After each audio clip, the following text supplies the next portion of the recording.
The broadcast is now starting. All attendees are in listen-only mode.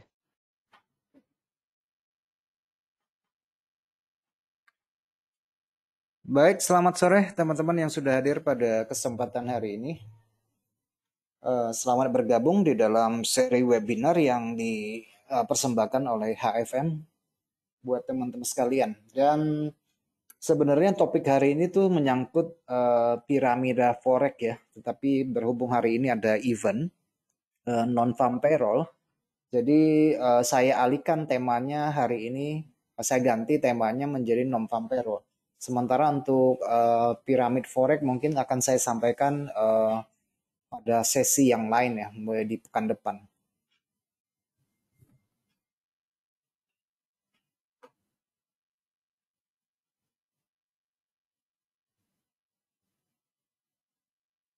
Baik teman-teman, kita langsung saja tanpa membuang waktu. Sebelumnya saya sampaikan terlebih dahulu tentang disclaimer. Ini adalah bentuk persembahan dari HFM kepada teman-teman dan member dari HFM yang masih baru bergabung, yang sudah lama. Ini adalah bentuk komunikasi yang kita berikan kepada teman-teman supaya memiliki wawasan dan informasi yang lebih luas tentang dunia perdagangan. Sekaligus kami sampaikan bahwa perdagangan produk dengan daya ungkit atau leverage itu mengandung tingkat resiko yang tinggi. Oleh karena itu sebelum memutuskan untuk melakukan perdagangan sebaiknya sudah harus ada perhitungan tingkat resiko yang sanggup diterima di dalam rencana perdagangan yang sudah teman-teman buat. Oke. Nah, di dalam perdagangan virtual seperti yang kita lakukan dalam produk CFD, Contract for Difference, di mana kita bisa membeli dan menjual suatu produk atau aset, selalu mengandung tingkat risiko ya. Jadi ini berbeda sekali dengan kita berdagang saham yang mungkin kita hanya membeli saja, tetapi di dalam perdagangan forex itu perdagangan yang dilakukan berdasarkan dua arah, di mana kita bisa membeli naik juga bisa membeli turun, tergantung aset yang kita ingin belanjakan.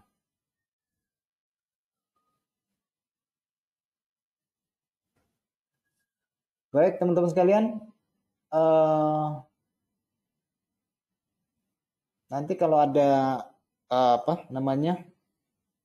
gangguan pada line, nanti saya tolong diinformasikan ya. Tapi dari teman-teman nanti dicek kembali device-nya apabila ada gangguan ya. Oke, kita langsung saja teman-teman.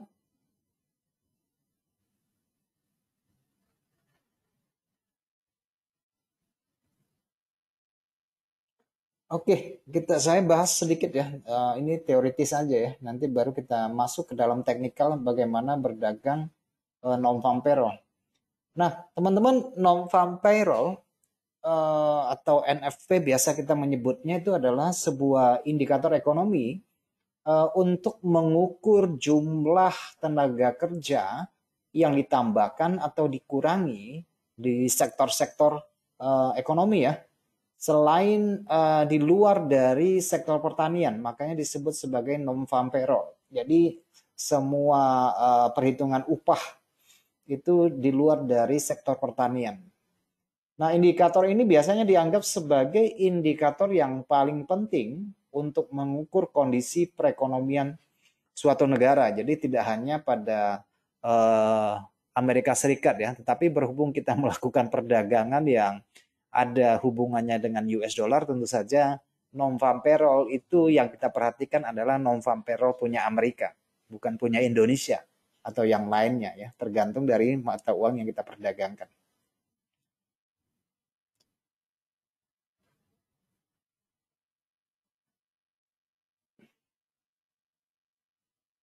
Oke, teman-teman juga bisa mendapatkan informasi seperti ini di manapun ya, teman-teman, dimanapun.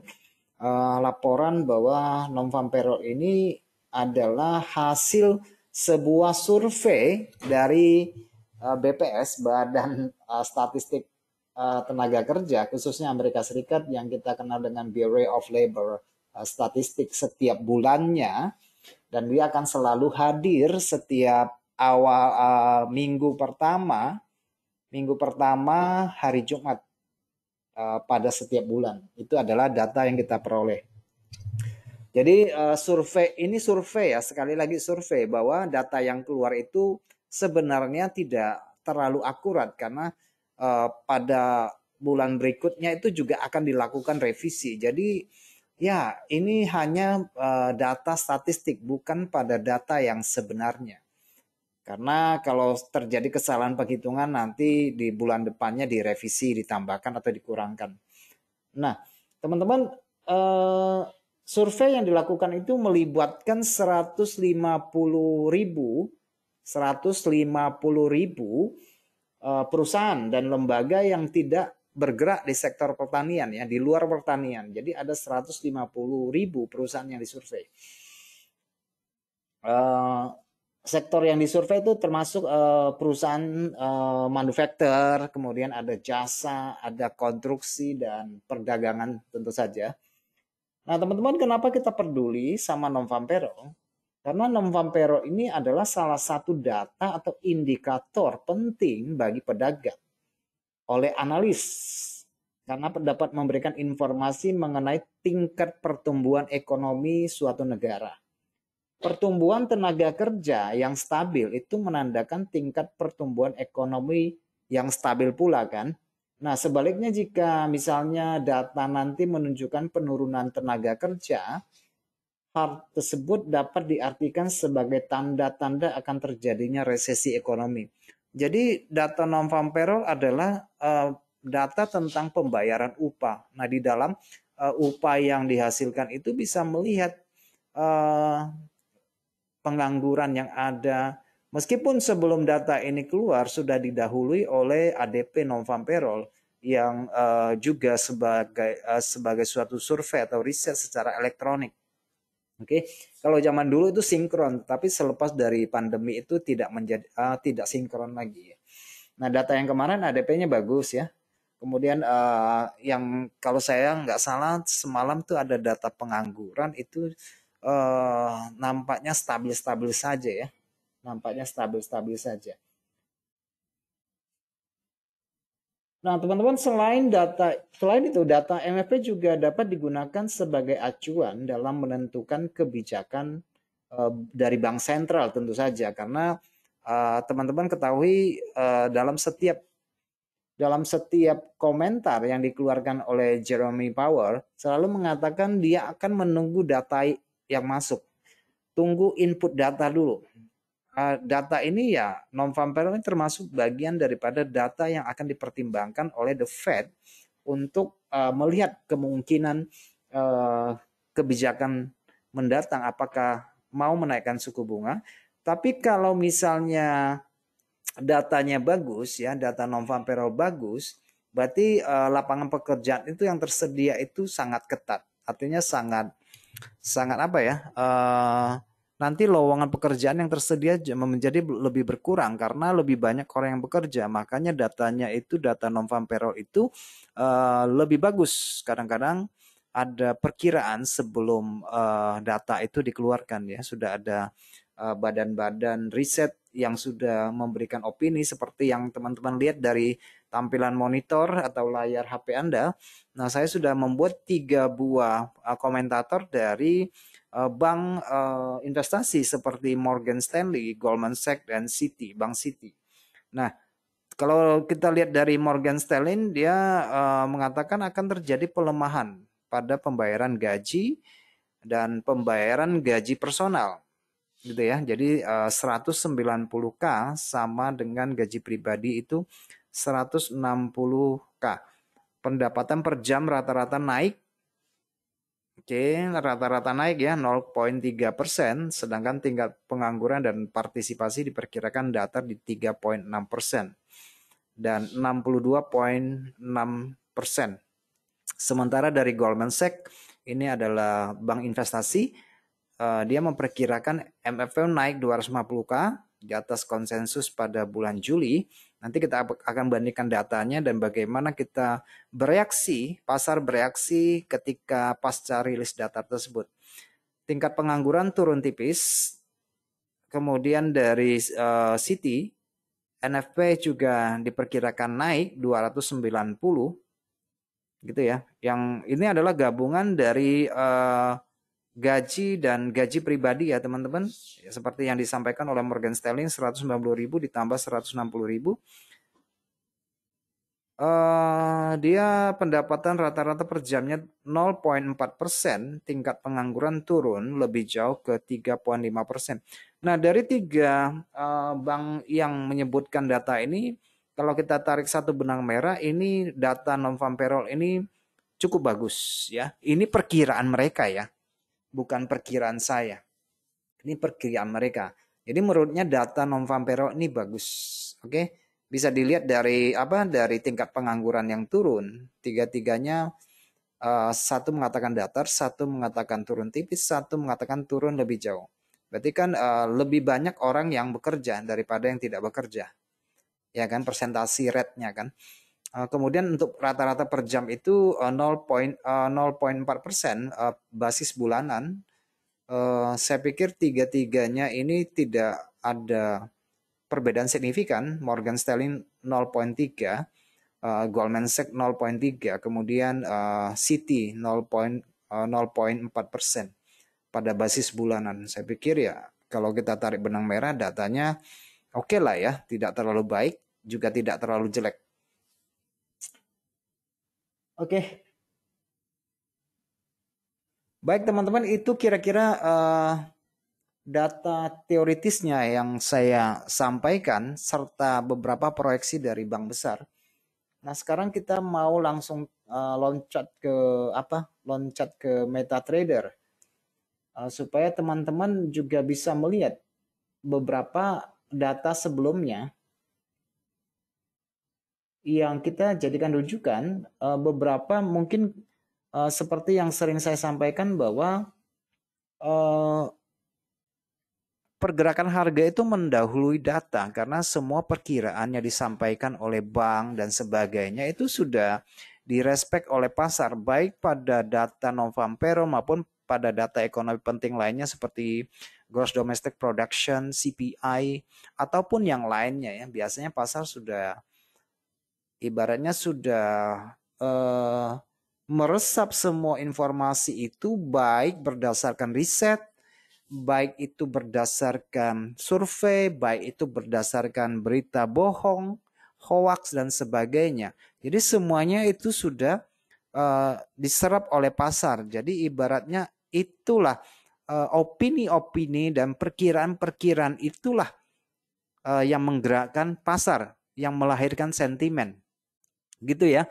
Jadi ya sebenarnya pasar bergerak bukan didasarkan pada data fundamental yang oke atau bagaimana di saat perilisannya, karena kalau namanya data fundamental itu adalah penggabungan total semua parameter indikator ekonomi suatu negara untuk memperkirakan, ditotalin semuanya, lihat bagaimana penganggurannya, productionnya bagaimana, ekspor impornya bagaimana, trade balance-nya bagaimana, kemudian GDP-nya bagaimana, tingkat penganggurannya bagaimana, harga barangnya bagaimana, itu semua data itu dikumpulin baru bisa menarik satu kesimpulan ekonominya bagus atau tidak. Kalau cuma sekedar rilis data itu hanya bagian kecil dari total dari fundamental. Gitu ya teman-teman.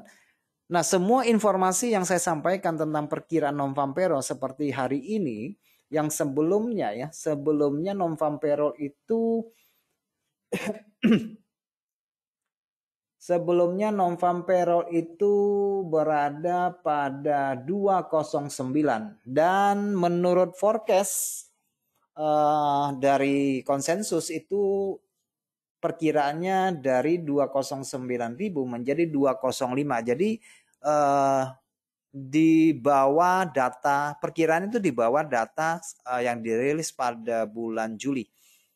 Oke, perlu diketahui bahwa data yang dirilis hari ini pada bulan Agustus ini adalah data upah penggajian upah di luar pertanian pada bulan sebelumnya yaitu bulan Juli ya. Jadi data dari bulan Juli baru dirilis pada hari ini. Jadi teman-teman bisa bayangkan bahwa hal tersebut sudah terjadi sepanjang 1 bulan yang lalu dan datanya dikumpulin hari ini baru dikeluarkan. Oke, sedikit terlambat memang, tetapi ya itu data.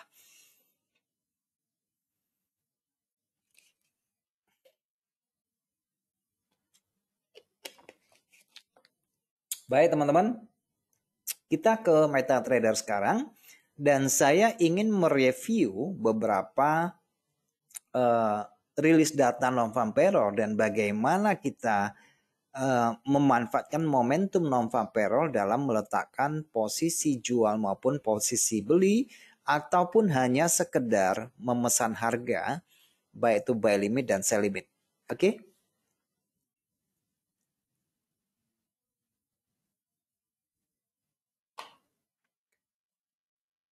Nah, ini mungkin lebih jelas ya. Ya, jadi saya tuh ngumpulin datanya tuh dari bulan Maret tahun 2022. Saya ingin memberikan satu persatu tinjauan data ini ada sekitar berapa ya? Kalau kita totalin ada berapa nih?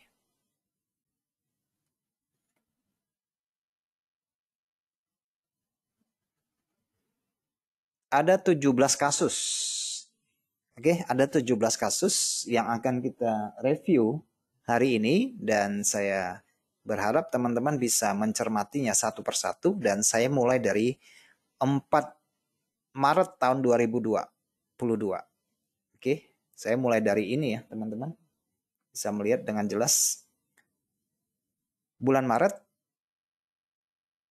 tanggal 4 data sebelumnya itu 481K.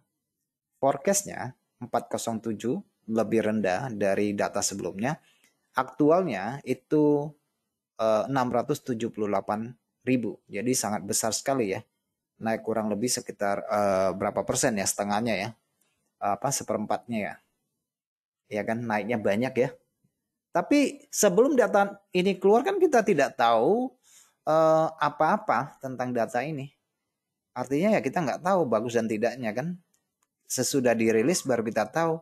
Jadi kalau data sudah rilis kita baru entry kan rasanya sudah telat sekali kan. Ya kan? Entah dia naik entah dia turun. Wah, kalau menurut perkiraan karena datanya bagus tentu saja ini akan membuat US dollar menguat. Kan begitu ya. Oke, kita teliti ke 4 Maret 2022. Supaya teman-teman punya gambaran ya. Punya gambaran yang jelas. Oke, kita ke MetaTrader.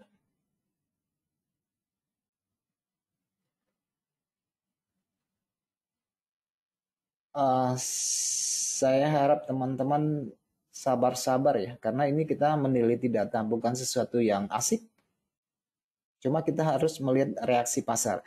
Nah, seperti yang telah saya sampaikan teman-teman sekalian bahwa data ini dikeluarkan pada hari Jumat setiap awal bulan ya, setiap awal bulan.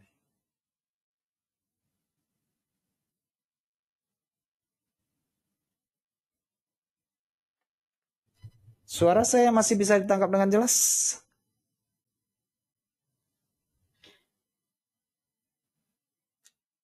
Tes 1 2. Jelas ya? Oke, saya lanjut deh. Oke.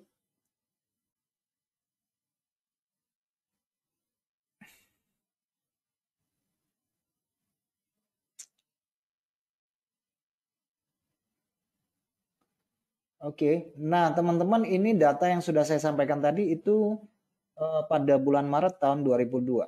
Nah, karena ini di awal bulan, di hari Jumat, nah teman-teman bisa melihat di sini ya. Melihat dari ini hari Jumat, ini hari keluarnya berita dan kita tidak tahu apa yang terjadi, naik apa turun kita belum tahu sama sekali. Oke, tetapi informasi yang kita dapat bahwa harga pada bulan tersebut dibuka di sini ya. Itu pembukaan awal bulan ya.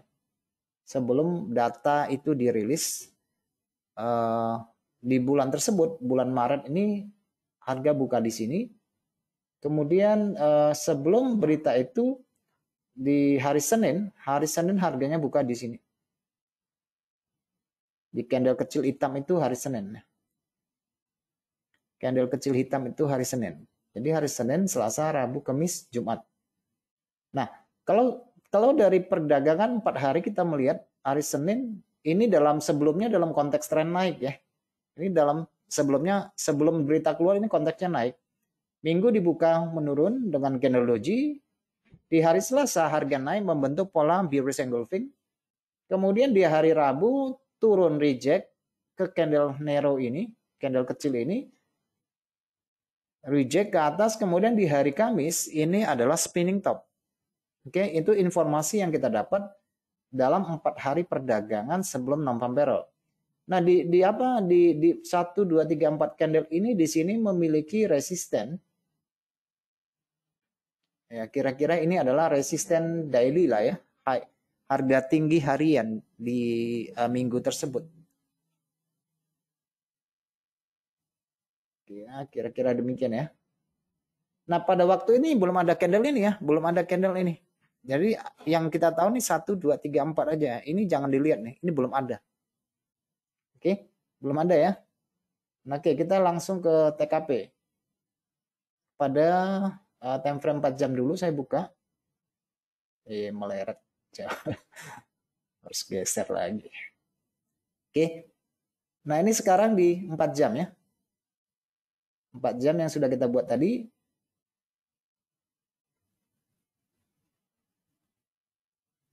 Oke ya. Di 4 jam ya, teman-teman bisa melihat sebelum berita itu keluar, 1, 2, 3, 4, 5, 6. Itu adalah hari Jumat ya. Jadi 1, 2, 3, 4, 5, 6 itu hari Jumat. Sebelum berita keluar, harga sudah di mana?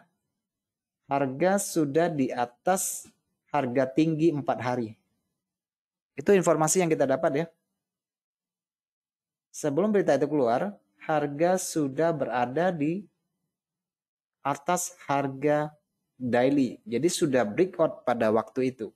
Sementara yang teman-teman dapati di sini konteksnya tren tersebut pada sebelum rilis berita biasnya ke atas. Oke, biasnya ke atas. Nah, kalau teman-teman lihat ke samping di pekan sebelumnya itu punya harga tinggi.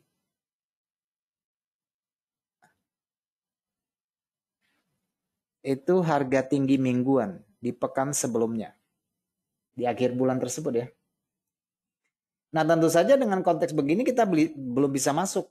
Oleh karena itu kita secara lagi jeroannya lebih ke 30 menit karena biasanya dia buka harga itu di 30 menit ya.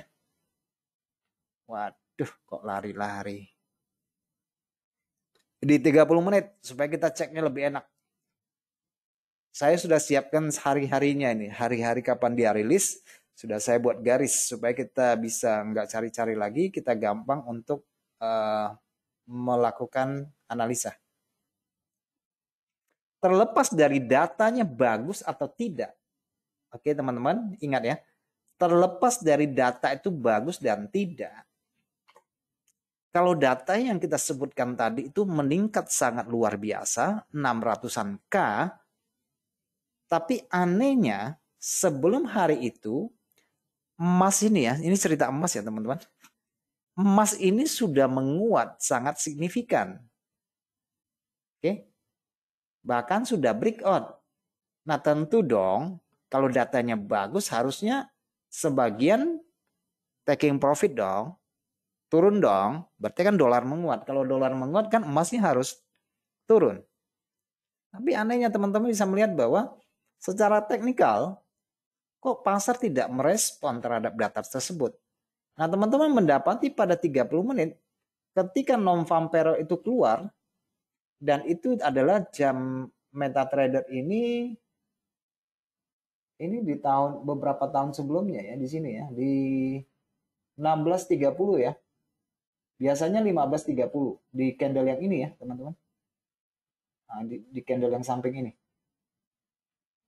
Nah, teman-teman, sebelum berita itu keluar, coba perhatikan. Posisi harga sudah di atas resisten harian, daily. Oke. Dari pagi, teman-teman lihat di sini harga naik turun, naik turun, naik turun. Dan sebelum berita, khususnya jam 7, jam 7.30, harga sudah close di atas. Jam 7.30, harga close di atas.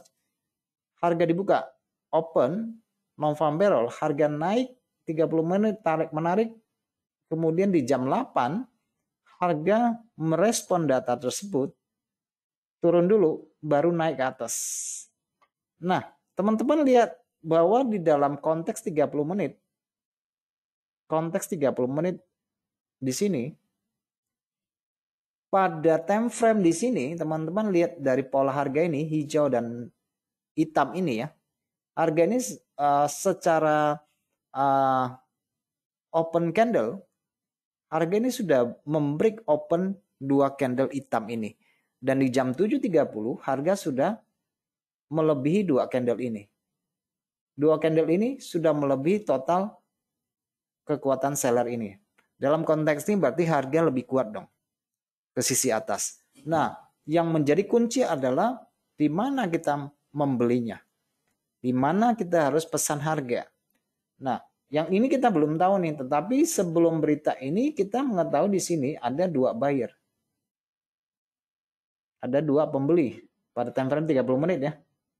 Nah, secara breakout biasanya saya menggunakan breakout itu saya biasa menggunakan tempat order berdasarkan candle-candle kecil di sini. Jadi kalau dalam konteks ini mungkin saya akan pesan harga buy limit di daerah sini atau bisa saya langsung beli di sini. Jadi ada 2 kemungkinan, masuk pasar langsung beli karena harga sudah close di atas atau mau mencari sedikit lebih murah yaitu menunggu tarikannya ke sini. Kenapa demikian? Karena bahwa situasi pada saat itu harga juga bisa menarik sampai di level di sini. Jadi kita bisa menempatkan PO di sini juga bisa menempatkan PO di sini. Jadi pending order buy limit kita bisa 2 itu. Kita nggak usah langsung melihat data bagus dan tidaknya, karena begitu teman-teman melihat datanya bagus, maka akan mengganggu pikiranmu. Wah, datanya bagus, pasti emasnya turun nih, gitu ya. Biasanya, karena begitu data keluar, teman-teman langsung melihat data, kemudian ada pengaruh secara khusus dari angka tersebut. Oh, datanya bagus. Wah, ini XAU-nya pasti turun nih. Tapi yang kita lihat memang dia di jam 8-nya turun.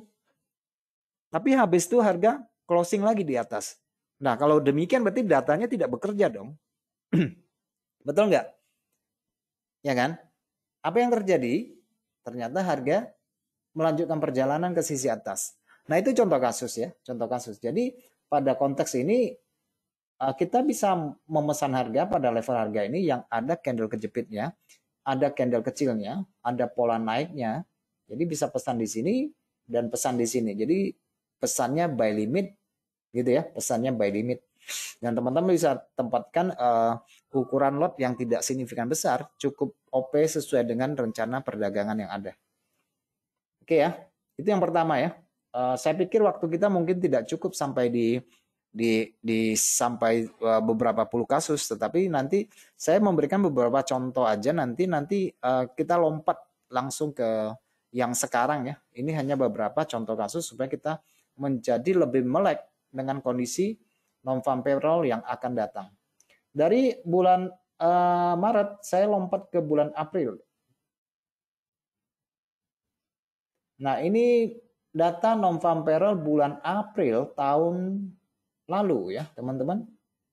Datanya luar biasa bagus. Sebelumnya kan dia 600-an K lebih ya. Sebelumnya dia 600-an K lebih ya, teman-teman bisa lihat ya. 600-an K lebih. Ya kan? Tetapi pada tanggal 1 itu direvisi menjadi 750K. Lebih bagus. Direvisi ini teman-teman, angkanya berubah. Kelihatan kan?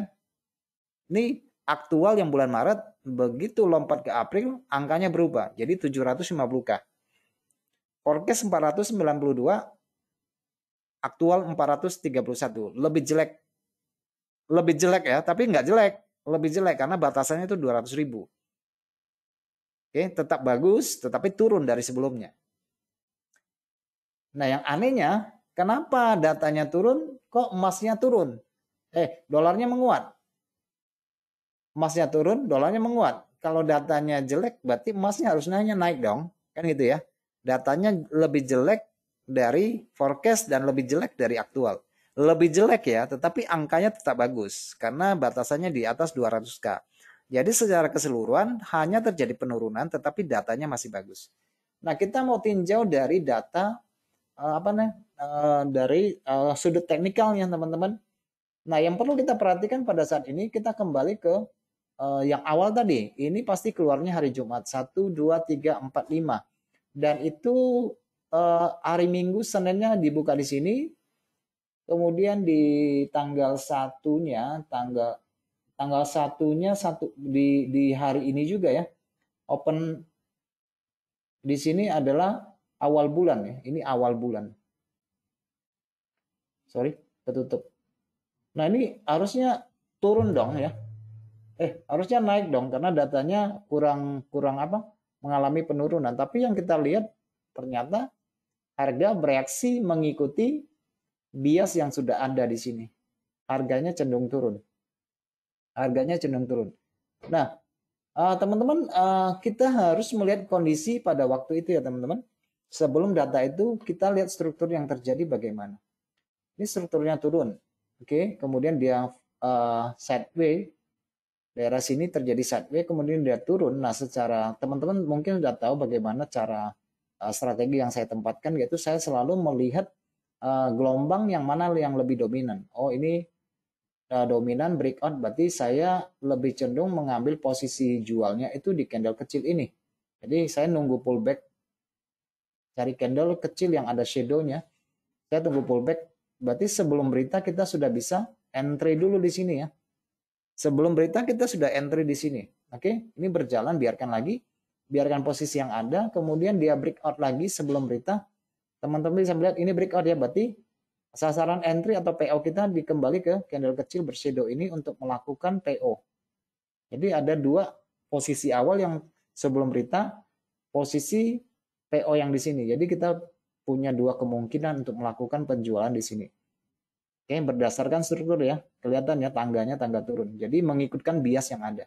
Nah, sementara untuk targetnya, pada posisi ini kalau kita lakukan OP di sini kan teman-teman bisa langsung melihat ke kondisi ke sebelah kiri. Di sini ada start mulai naik, yaitu buyer mulai masuk. Kemudian pada level bawah ada sama juga buyer mulai masuk. Jadi dua level ini dari candle kecil potongan bullish engulfing ini bisa menjadi target harga di kondisi konteks harga pada waktu itu. Oke, di konteks harga pada bulan April. Oke, jadi saya ambil contohnya ini dua lagi di data masa lalu, nanti baru kita lihat yang sekarang ya.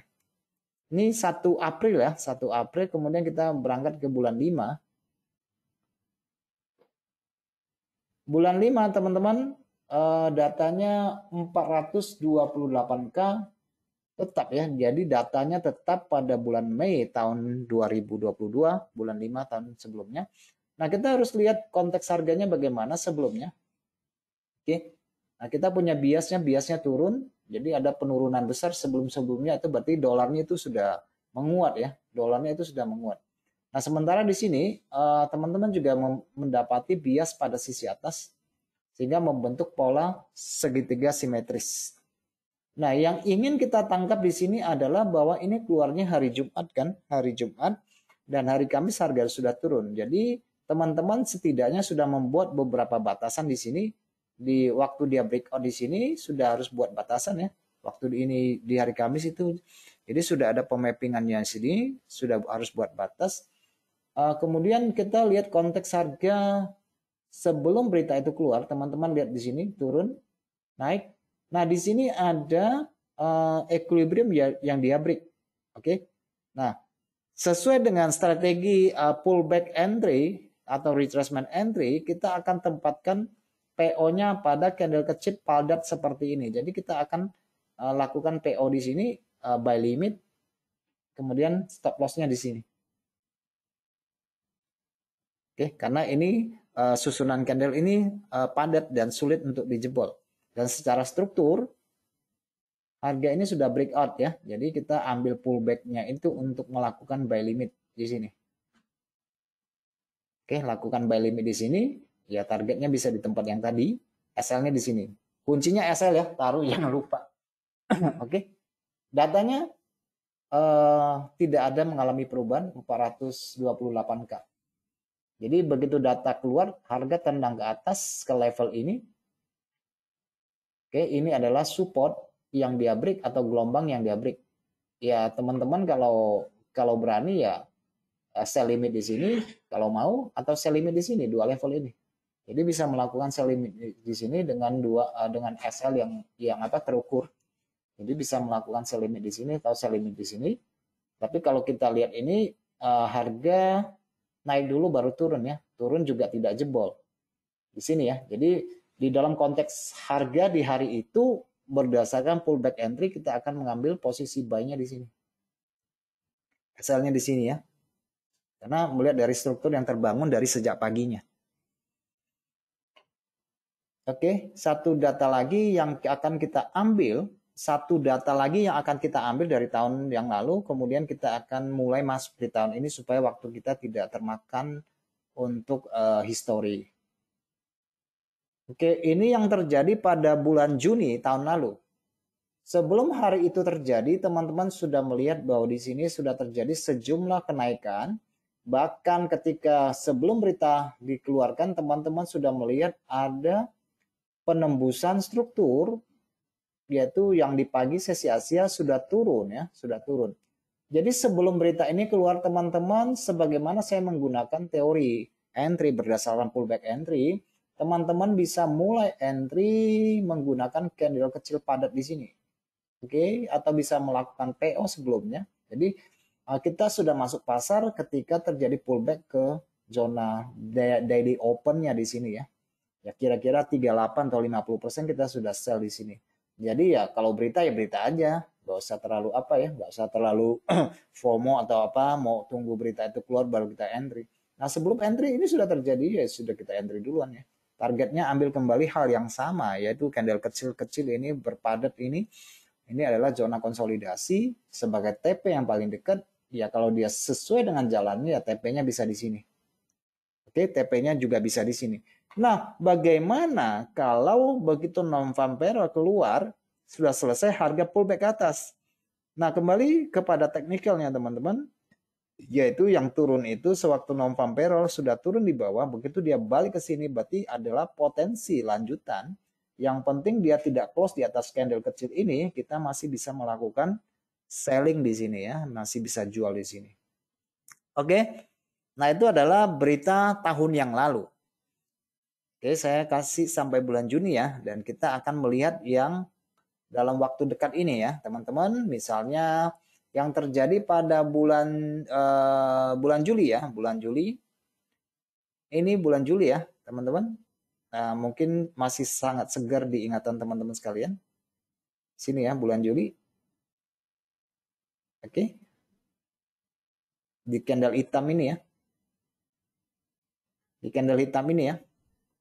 Datanya bagaimana? Datanya 306 turun ya, datanya turun. Datanya turun. Kalau datanya turun, emas menguat, wajar gitu ya. Biasanya pikirnya begitu. Nah, tetapi kita harus melihat dari struktur harga sebelumnya ya, teman-teman. Di hari Senin, Selasa, Rabu, Kamis, jangan terlalu pedulikan yang besar-besar ini karena dia tidak membangun tren pada waktu itu. Yang kita lihat pada paginya ya, pagi sebelum berita itu keluar, teman-teman lihat apakah sudah terjadi pemecahan minat. Perubahan minat ini sudah terjadi belum? Oh sudah. Oh sudah ya. Jadi apa yang harus kita lakukan? Dari pagi ini harganya naik. Ya kembali ke konteks awal tadi bahwa kita akan melakukan perdagangan berdasarkan pullback entry. Di hari itu saya nggak tahu kita lagi OP apa, saya lupa begitu ya. Saya lupa kita OP-nya apa ya. Tapi kemungkinan besar sih ambil posisi beli ya waktu itu ya. Mungkin teman-teman masih ingat ya. Nah teman-teman begitu sebelum 30 menit sebelum keluar, dia sudah kasih arah ke atas, yaitu di jam 7 ya. Karena beritanya itu ke jam 7.30.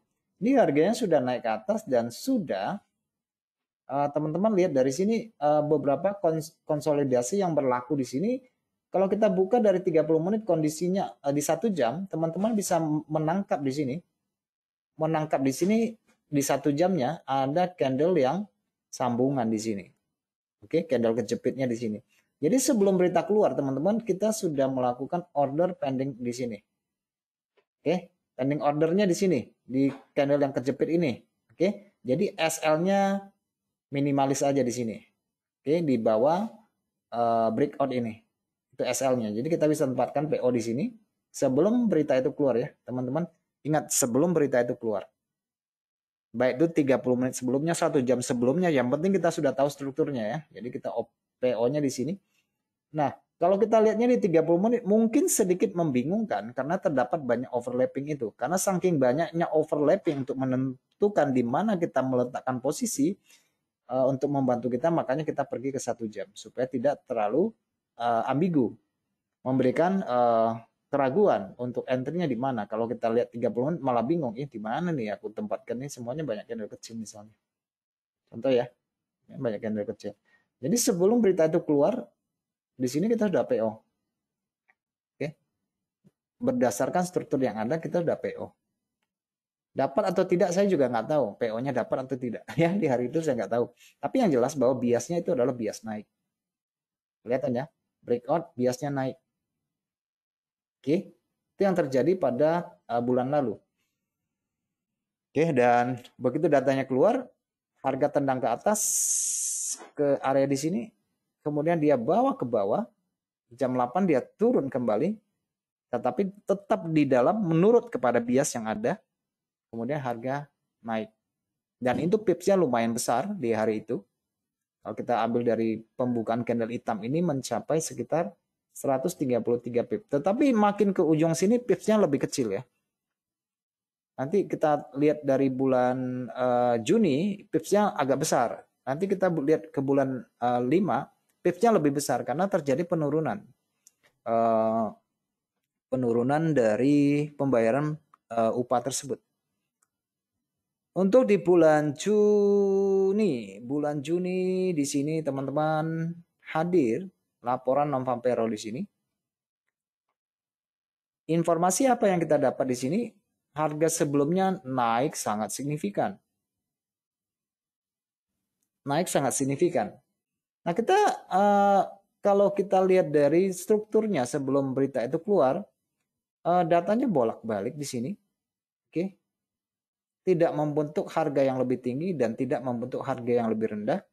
Dan semuanya itu kalau teman-teman tarik garis seperti ini, di waktu berita itu keluar, kita tidak memiliki informasi yang cukup menandakan bahwa harga sudah breakout ke sisi bawah untuk bisa ambil pullback sell di sini. Nggak ada sama sekali. Di hari itu nggak ada sama sekali.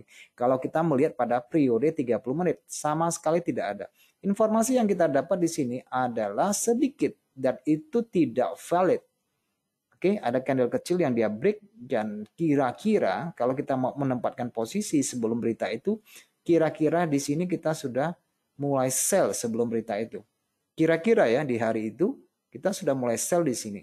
Terlepas dari beritanya bagus atau tidak, bagaimana pengaruhnya ke market, kita punya satu asumsi bahwa sebelum berita keluar harganya sudah naik 3 hari. Oke, harganya sudah naik 3 hari, biasanya 3 hari dia akan biasanya menurut harga itu dia akan koreksi 1 hari, 3 koreksi 1 atau 3 gelombang koreksi 1 ABC-nya. Nah, tetapi kita juga harus melihat kepada beberapa hari sebelumnya. Sebelum berita keluar, posisi harga itu dekat mana? Apakah dia dekat resisten? Apakah harga di hari itu dekat resisten sehingga kita bisa berasumsi ya lebih bagus saya menjual dong daripada membeli karena dia dekat resisten secara teknikal. Oke. Kalau teman-teman lebih jauh lagi lihat kepada daily bahwa di sini terdapat candle narrow di hari sebelum non farm payroll itu dirilis, di sini ada candle narrow yang menahan kemungkinan untuk naik karena ini adalah lipatan atau candle kejepit pada time frame yang lebih kecil entah di 4 jam yang bisa teman-teman lihat di sini. Di situ adalah equilibrium. Kelihatan ya sebelum berita itu keluar harga sudah di atas resisten. Mungkin ini bisa menjadi satu rujukan Bagaimana kita mengambil posisi buy itu dengan tingkat resiko yang sangat besar, sementara kalau kita ambil posisi sell, resikonya relatif kecil. Oke? Di hari itu ya, di hari itu.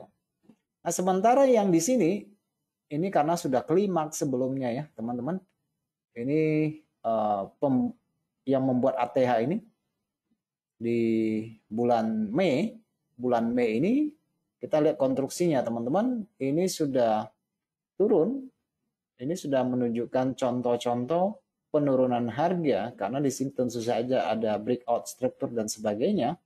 Ini kita lihat di 1 jam ini juga sudah sudah terjadi pergeseran minat di sini. Jadi apapun yang terjadi ya tetap kita lakukan sell dong. Gitu ya. Apalagi melihat bahwa konteks harga itu sudah membentuk bias yang ke sisi bawah. Sudah sangat jelas. Yang paling waktu itu apa yang bisa kita lakukan, apakah langsung entry atau tidak. Tapi kita akan melakukan beberapa pemesanan harga selain daripada entry langsung yang barangkali hari itu terjadi. Kita melihat di sini ada candle yang kejepit. Oke. Jadi kita bisa melakukan entry sell di sini pakai PO nggak apa-apa, dan entry sell limit di sini masing-masing punya tingkat risiko yang sudah kita ukur. Jadi bisa lakukan sell limit atau langsung OP di sini dengan tingkat risiko. Sebelum berita itu keluar, sebenarnya kita sudah melihat ada ada penembusan secara struktur di sini. Oke, breakout ya. Jadi biasanya kita akan pasang PO di sini, sell limit. Dan sebelum berita itu keluar, dia juga sudah melebihi 2 candle hijau ini. Oke, candlenya kejepit sudah melebihi 2 candle hijau. Ini adalah pola sambungan. Jadi kita bisa entry pertama di sini, sell limit di sini. Di konteks pasar itu, kita nggak tahu harga akan naik atau turun. Di hari itu kita nggak tahu. Yang kita lihat adalah kecenderungan dari bias. Bias kemiringan itu menggambarkan minat pasar yang ingin melepas posisi beli mereka. Oke. Kemudian yang 4 April nanti kita akan langsung ke yang terkini ya. Kita ini countdown ini. Nanti kemudian di bulan April ya, bulan April. Bagaimana proyeksinya yang hari ini?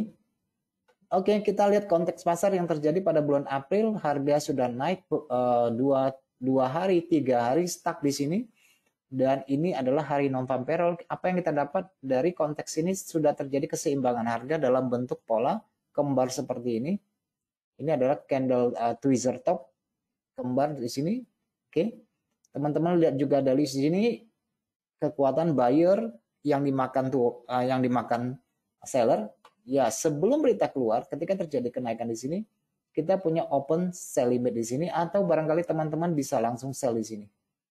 Harga naik karena dia sudah breakdown ya di sini ya. 2 kekuatan sudah di breakdown di sini, kelihatan di sini, berarti harga pulang ke candle narrow ini untuk melakukan sell di sini. Masalah berita biarkan aja berdasarkan berita ya, karena kita secara teknikal harga sudah kembali ke zona keseimbangan dan muncul pada 30 menit di sini pola bearish engulfing, pola lanjutan. Berita keluar dia tutup 2 candle turun, teman-teman bisa langsung sell aja di sini karena berdasarkan teknikal tadi, atau PO-nya di sini 2 kali sell atau PO di sini, SL-nya di sini. Jadi tidak perlu menggunakan lot yang besar, yang penting tetap memiliki pegangan risiko yang baik. Oke, harga turun ini lumayan besar, mungkin ratusan pip juga ya. Ini 150-an pip. Kalau kita masih hold, harga yang pullback kemari sudah turun, teman-teman dapati di sini juga breakdown. Kemudian harga pullback ke sini, cari candle kecil bershadow. Di mana candle kecil bershadow di sini? Ketika dia breakout yang pertama ini adalah dari daerah sini, candle kecil ini. Ini tempat kita nge-sell, atau dia paling kencang di sekitar shadow dari candle ini. Tidak sampai di waktu itu, tidak sampai. Oke. Itu yang sesudah berita itu keluar. Kemudian kita sampai ke Januari ya. Kemudian kita lihat yang bulan Maret. Sebelum kita ke bulan ini ya. Kita lihat yang terjadi pada bulan Maret. Nah, di sini bulan Maret. Oke, datanya turun ya dari 504 menjadi 3 sekian K ya, 311 K. Konteks harganya bagaimana waktu itu? Harga sudah breakout daily, teman-teman lihat di hari sebelumnya harga sudah naik. Sebelum data itu keluar, biasnya bagaimana? Biasnya naik. Biasnya naik. Oke, jadi ada kecenderungan membentuk pola segitiga sama atas. Ini adalah ascending triangle. Oke. Nah, cuma yang di sini agak bagus saja ya ketika ini sudah breakout high harian di satu hari sebelumnya. Teman-teman lihat dari pada area zona ini harga berada di atas DO, di atas pembukaan harian, kemudian sebelum berita keluar harga turun dulu. Oke, nah kalau secara struktur kita maunya selnya di daerah candle padat kan. Ya kira-kira kalau kita maunya di candle padat karena berdasarkan bias ini kita mau beli di candle padat. Yang penting candle yang turun sebelum berita itu harga tidak melebihi DO dan tidak melebihi candle padat ini, kita mau fokus beli pada zona ini. Oke, karena berdasarkan apa? Karena berdasarkan bias di sini.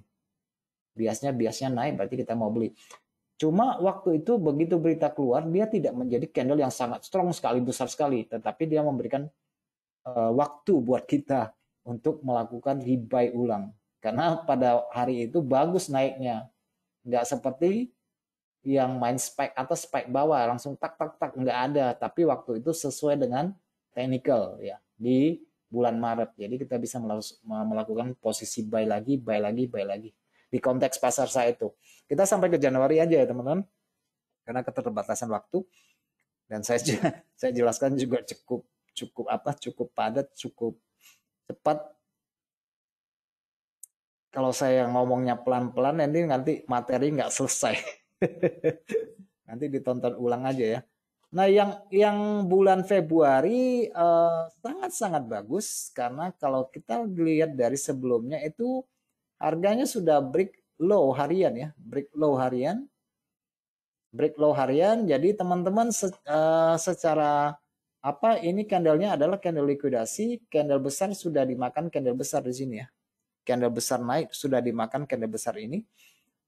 Kemudian di hari H teman-teman lihat deh dari apa kita memiliki beberapa opsi sebelum berita itu keluar, yaitu kita bisa melakukan sell limit di sini atau mungkin sudah PO sudah langsung entry sebelum berita sudah sell di sini. Mungkin kalian bisa tempatkan SL sedikit di atas dan melakukan sell limit kembali ke area di sini. Kira-kira ini akan menjadi zona sell limit. Cuma sayang waktu itu tidak sampai. Oke, saya masih ingat nih, saya PO-nya di sini tapi hari itu tidak sampai. Jadi nggak ada OP hari di bulan Februari. Saya OP-nya di daerah sini. Karena saya perhitungan hari itu terlalu dekat, saya nggak ada entry langsung.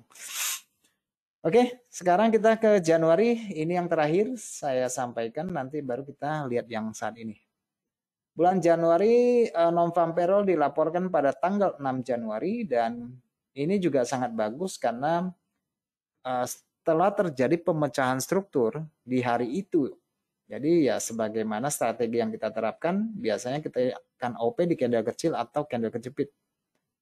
Di hari itu kita sudah buy sebelum berita. Apa yang terjadi, berita mau bagus tidak bagus kita sudah entry. Oke? Jadi duit atau nggak jadi duit kita sudah entry.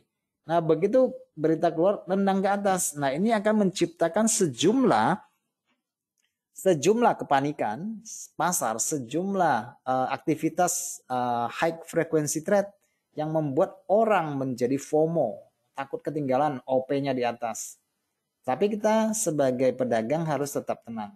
Oke, begitu candle 30 menit selesai, harga turun, besar, mengecil, kembali ke resisten hourly, resisten high 1 jam, kita re-entry kembali, buy lagi di sini. Nah ini bulan Januari sangat bagus. Datanya bagus nggak? Datanya malah jelek. Ya, datanya jelek. Nggak terlalu bagus 200-an kah. Oke, itu kasus Januari. Januari bagus, Februari juga bagus sekali. Di sini ya, Februari ya. Februari bagus sekali. Turun. Januari satu arah, Februari satu arah. Maret bagaimana? bulan Maret tanggal tadi bulan Maret tanggal 10 ini juga sangat bagus sekali, satu arah, tidak ada main joki-jokian di sini, satu arah sangat bagus sesuai dengan ritme dan minat pasar. Sudah terjadi bias, sudah terjadi breakout harian di sini. Jadi sinkron dengan technical. 3 bulan sudah berlalu dan non-farm payroll itu terlepas dari data bagus dan tidak, dia sesuai dengan technical, sesuai dengan technical yang kita adopsi untuk melakukan perdagangan. Kemudian pada bulan April teman-teman juga melihat non-farm payroll-nya tidak terlalu mencolok, tetapi sesuai dengan technical yang kita mau. Kita sudah melakukan sell, ada rejection, kembali ke posisi sell kita, kemudian dia turun. Dan itu sebelumnya sudah terjadi beberapa pemecahan struktur di sini. Jadi ini searah. Ketika harga kembali kita masih bisa melakukan perdagangan. Sudah 4 bulan dan non-farm payroll-nya searah. Tidak spike atas, spike bawah. 4 bulan dah ya, bulan April. Kemudian kita melihat ke bulan 5, non-farm payroll-nya juga satu arah. 5 bulan satu arah ya. 5 bulan itu satu arah. Dan itu juga sangat bagus, sudah terjadi pemecahan struktur sebelum berita itu keluar. Oke, dan ini berada pada ATH sebelumnya. Ini sangat bagus. Di bulan 5 ya, satu arah. Kemudian bulan Juni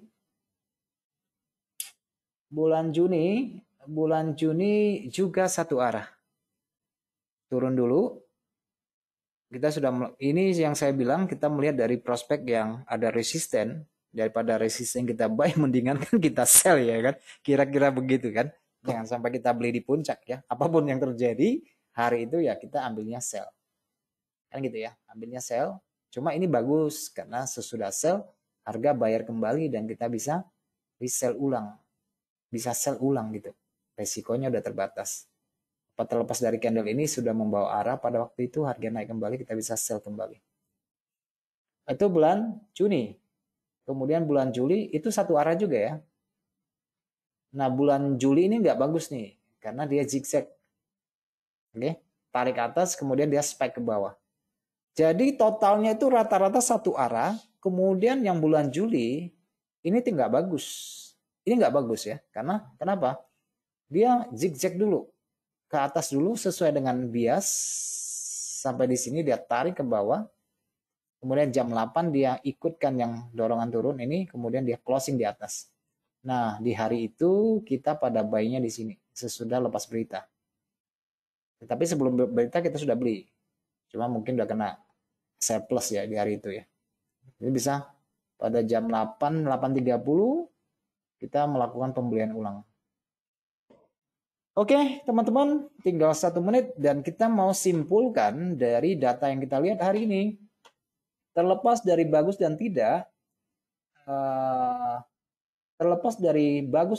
saya ingin mengajak teman-teman bahwa ini adalah hari Jumat. Kondisinya, harga hari ini, kondisinya, oke, teman-teman kemarin sudah flat, doji. Informasi apa yang kita dapat secara harian, harga sudah ngebreak di sini. 2 candle hijau dia ngebreak ke bawah. Kemudian pada sisi bawah teman-teman lihat di sini ada narrow candle ya, narrow candle di sini. Jadi ada di kisaran harga 1925 ya, 1925 atau 26 lah ya, kurang lebih di 1926 lah ya kita ambilnya kalau kita lihat dari daily. Oke, bentar saya bersihkan dulu ya. Saya bersihkan chartnya ini supaya enak dilihat. Oke. Kita mulai lihat dari harian ya. Ini awal bulan. Ini hari Senin. Bentuk bearish engulfing. Teman-teman lihat di sini, ini harga hijau yang dia ngebreak. Itu juga candle kecil di sini yang kemarin dia retest. Habis itu dia turun deh. Kemudian melewati candle hijau ini. Oke, jadi secara struktur harian harganya turun. Turun sampai di mana?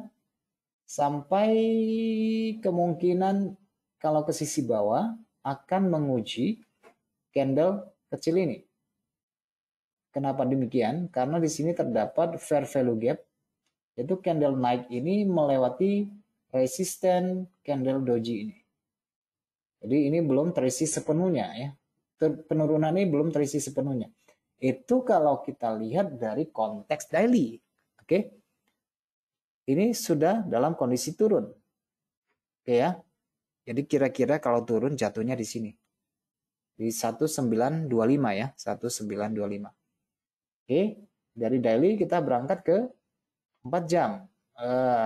Biar cakep kita lihatnya semua, totalin semua. Bisa geser ke low-nya boleh. Yang reject ya. Nah, teman-teman di 4 jam ini adalah high kemarin ya.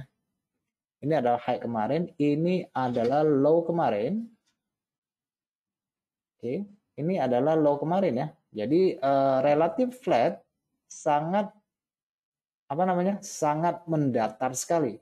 Nah, 1925 ini adalah pembukaan harian di sini. Pembukaan harian di sini ini merupakan daerah SNR, teman-teman, dalam pembentukan inverted head and shoulders pada masa yang lalu. Kelihatan ya. Jadi ini merupakan area SNR. Secara struktur, ketika harga naik, harga akan menjumpai zona keseimbangan ini karena dia adalah SNR, bukan? Betul ya? Jadi, kalau berdasarkan teknikal, ini juga merupakan area SNR karena ini harga rendah mingguan yang dia break. Jadi ibarat kata harga ini punya zona di sini. Zona mantulnya hari ini non-farm payroll ada di sini. Antara 1925 sampai di ya kurang lebih di 1950 ya, 1950 kurang lebih. 1925 dan 1950 kurang lebih kalau terjadi spike naik ke atas. Nah, secara struktur ini benar, ini turun, tapi ini daerah SNR. Oke. Jadi, teman-teman sekalian, kalau teman-teman melihat kepada hal yang sudah saya sampaikan tadi, mungkin teman-teman memiliki sebuah ide apa yang harus kita lakukan nanti hari ini. Oke. Jadi harga ini belum keluar dari high dan low kemarin. Oke, seolah-olah terhenti di situ. Nah, kalau kita merujuk pada M30 menit, kita belum memiliki informasi yang cukup penting karena harganya sangat flat sekali. Tadi dia ada breakout struktur ke bawah, kemudian kita melakukan sell di sini, dan saya masih ada posisi sellnya. Saya masih ada satu posisi sell dan saya belum keluar di sini tadi. Karena saya melihat ada pemecahan struktur, jadi saya sell di sini. Nah, pada daerah sini juga terjadi pemecahan struktur. Oke. Jadi ibaratnya kalau teman-teman mau melihat kemungkinan nanti ini hari ini sangat-sangat tidak jelas dan kemungkinan terjadi spike hari ini kalau kita mengharapkan dari pergerakan yang candle satu arah itu bisa jadi. Tetapi saya percaya bahwa teman-teman akan melihat zona ini ya. Kelihatannya ini adalah sesi Amerika. Sesi Amerika turun, jadi kalau terjadi kenaikan nanti ya probably bisa sampai di sini. Oke? Kemungkinan bisa sampai di sini karena harga yang turun secara struktur betul kita maunya sell. Tapi yang sell ini masalahnya harga ini belum breakdown. Belum breakout pada sisi bawah. Dan kemarin sudah flat sekali di sini. Ini nggak ada breakout ke atas. Harga belum menunjukkan harga akan breakout daily sebelumnya. Nggak ada. Break low juga nggak ada. Jadi seolah harga terhenti di sini. Seolah-olah harga terhenti di sini. Dan kalau teman-teman lihat pada time frame daily, barangkali teman-teman bisa mendapati beberapa sebab kenapa harga berhenti. Dan biasanya saya gunakan sebagai candle narrow ini untuk menjadi zona keseimbangan harga. Teman-teman bisa melihat di sini candle ini ya, candle narrow ini ya, candle tipis ini menggambarkan zona keseimbangan harga. Sehingga kalau candle ini dilepas, harga akan naik. Sama seperti ini, ketika dia terjadi penurunan, candle narrow ini dia makan, harga selanjutnya akan turun karena dia merupakan zona keseimbangan yang selalu terkoneksi dengan candle kecil sebelumnya karena itu merupakan zona perdagangan sideways. Lewat dia retest, dia balik ke candle kecil, dia turun kembali, kemudian dia cari keseimbangan dari potongan bearish engulfing, ya turun kembali, kemudian dia breakdown, candle hijaunya dilewat, dia coba kembali ke bearish engulfing, tetapi dari susunan low ini, dari kekuatan buyer, harga mantulnya di sini, kemudian dia turun. Nah, menurut kalian, apakah harga akan sampai di sini terlebih dahulu? Atau sesudah sampai di sini, baru akan naik ke sini? Itu satu skenario. Itu satu skenario ya. Jadi turun dulu, baru naik. Kenapa? Karena sebelum berita ini harganya inside pin bar. Ini kan inside pin bar kan teman-teman? Inside pin bar. Pin bar ini yang sekarang terbentuk belum bergerak ini masih di dalam zona ini. Dan biasanya ini menggambarkan penerusan arah ke bawah. Karena dia inside pin bar. Jadi kita melihat ini candle ini sudah sangat efisien mengisi pola bullish engulfing yang di sini. Dia sudah bayar dan ini yang belum terbayar sama sekali. Dan ini adalah fair value gap-nya di sini. Jadi masih ada ruang untuk turun ke sisi bawah. Karena kalau di sini kita tarik, ini hanya belum sampai di sini. Jadi ada kemungkinan harga hari ini, menurut hemat saya ya, tolong itu pandangan saya, dan itu belum tentu benar, itu hanya pandangan saya. Kemungkinan harga turun dulu, mengisi ini, baru dia naik ke atas. Itu pandangan saya, dan itu adalah skenario yang pertama ya. Skenario pertamanya begitu. Ya, turun dulu, baru naik. Atau dengan konteks demikian, atau teman-teman, saya tidak tahu dengan pasti untuk konteks hari ini memang agak membingungkan. Kenapa? Karena dia doji duluan, doji harian duluan ya. Jadi agak sulit sebenarnya menentukan apa yang akan terjadi hari ini. Karena dia, informasi yang kita dapat ini break low, iya break low, tetapi dia dekat daerah SNR, daerah keseimbangan gitu loh. Nah, secara struktur siapa nggak tahu ini turun, pasti turun kan gitu ya, lebih cenderung turun kan daripada naik. Ini cenderung lebih turun. Dan bias yang kita lihat, meskipun dia belum ada breakout low, biasnya masih bias turun, gitu loh. Kalau saya lebih suka ngikutnya bias, karena itu bias itu menggambarkan kecenderungan. Oke, tapi kita akan menunggu sih sebenarnya dalam beberapa saat ke depan. Dan informasi lain yang kita dapat adalah harga di bawah daily open. Harga di bawah daily open kemudian membuat kemiringan ke sisi bawah. Berarti lebih cenderung ke sisi bawah. Dalam kondisi saat ini ya. Cuma nggak asiknya dia belum breakout. Atau dia langsung ke bawah dulu lebih enak. Ya. Dia langsung ke bawah dulu, ngisi ini dulu. Ini kan open daily ya. Open weekly di sini ya teman-teman. Ini open weekly ya kira-kira di sini. Karena ini 1, 2 ini menggambarkan keseimbangan. Oke, ibaratnya ini keseimbangan ini adalah doji. Ini doji, ini retracement, kemudian dia naik. Jadi badan candle itu dihitung dari sini. Nah, ini badan candlenya. Oke, badan candlenya. Tetapi ini juga kategori toleransi, bisa turun sedikit atau dia nggak mau turun. Gitu ya. Karena ini badan candlenya. Kalau ini doji, turun, naik kan impas ya. Ini body badannya. Body candlenya di sini, body candlenya. Jadi ada ruang sedikit, tapi nggak banyak. Jadi bisa turun, bisa tidak. Oke. Tetapi kalau lihat dari strukturnya, saya pengennya beli karena ini merupakan zona SNR. Teman-teman lihat ya, ini zona SNR dari pola inverted head and shoulders.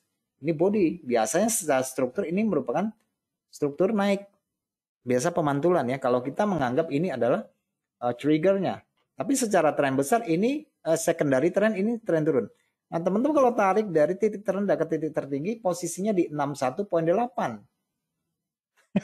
Oke, persis di 61.8. Jadi menghasilkan suatu asumsi barangkali turun itu hanya reject kemudian dia akan kembali ke sisi atas. Oke, itu hanya sebuah asumsi dan itu belum tentu benar ya. Kita harus menunggu sedikit mendekati jam-jam 7. Oke, teman-teman, saya biasanya melihat kondisi ini multi time frame nanti kira-kira mendekati jam-jam tersebut ya, jam-jam tersebut. Mungkin dia tarik dulu ke bawah, baru naik ke atas. Tetapi juga bisa tidak menutup kemungkinan karena dia tidak break low harian, dia bisa aja langsung naik. Oke, bisa aja langsung naik.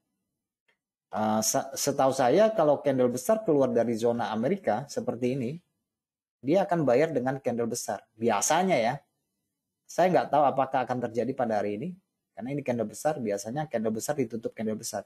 Karena pada sisi bawah tidak ada candle besar lagi yang mau ditutup, karena candle ini adalah candle CPI. Candle ini ada candle CPI pada bulan Juli. Pada sisi bawah tidak ada candle besar lagi, kecuali candle besar ini yang hitam ini yang dimakan balik. Dia menjadi zona keseimbangan di sini. Maksudnya ini footnote-nya ya, footnote-nya di sini. Footnote-nya ya. Harga yang ditinggalkan, catatan kaki, yang harga catatan kaki yang ditinggalkan masa lalu, candle-candle besar ini. Jadi ini memang ruang konsolidasi antara candle besar dengan candle besar ini ya. Karena candle besar ini juga dimakan, ini zona konsolidasi. Saya pengennya sih beli sih, sejujurnya saya pengennya sih beli. Tapi saya lihat dekat-dekat dulu ya. Saya lihat dekat-dekat dulu turun ke daerah kisaran 1920-an atau 30-an. Kalau ada terjadi pembalikan arah atau dalam bentuk pola candle, mungkin saya bisa ngambil satu kesempatan beli. Tapi untuk saat ini saya masih ada posisi jual di sini. Di arah sini saya masih ada posisi jual yang belum saya lepas. Karena target saya di sekitar 26, saya biarkan aja dulu. Cuma saya kunci profit aja, kunci zero aja. Ya masih ada posisi. Karena saya masih melihat ini biasnya masih ke sini. Ya, siapa tahu lah dia ke bawah dulu baru dia naik ke atas. Ini ya, ingat ya teman-teman, ini candle besar pada sisi Amerika yang kemarin. Candle besar pada sisi Amerika yang kemarin. Jadi kemungkinan ya kalau dia mau cari keseimbangan karena pada sisi bawah sudah seimbang, SNR-nya di situ, dia akan kembali ke sini. Oke, untuk mencari zona keseimbangan. Kalau dia kuat ya bisa aja ke sini ya. Kalau dia kuat bisa aja ke sini. Kalau dia kuat. Jadi membentuk sentuhan yang ketiga pada pada trendline ini. Oke, teman-teman, kita sudah kelebihan 15 menit, tidak menjadi masalah. Saya harap ini menjadi suatu masukan ya. Dan saya harap nanti jam-jam 7 saya bisa live ulang untuk untuk platform lain ya. Oke, teman-teman, kira-kira menurut kalian bagaimana? Itu beberapa kesimpulan yang bisa beberapa faktor yang harus diperhatikan yang saya sharekan pada hari ini. Kira-kira mudah-mudahan teman-teman mendapat beberapa masukan tersebut bisa membantu perdagangan non-farm payroll tersebut. Tetapi teman-teman bahwa tidak semua orang melakukan perdagangan berdasarkan berita. Oke, biasa berita itu mengikutkan arah yang sudah terbentuk sebelumnya. Jadi kalau ada berita biasanya karena ini sangat flat, tentu saja ini akan menghasilkan candle yang sangat besar. Saya percaya ini ada candle yang sangat besar keluar di sini karena ini dia flat dia. Oke, jadi secara daily teman-teman bisa ibaratnya kalau secara daily teman-teman, jadi ada kemungkinan naik itu tutup candle di sini. Candle ya, ada gap di sini ya kira-kira yang paling masuk akal atau dia mainnya ke sini. Nah, ini kira-kira ini ruangannya ya. Oke, jadi naik di sini atau naik langsung gitu ya. Baru dia melanjutkan penurunan lanjutan. Idealnya sih kita mencari harga yang lebih murah ya. Idealnya kita mencari harga yang lebih murah.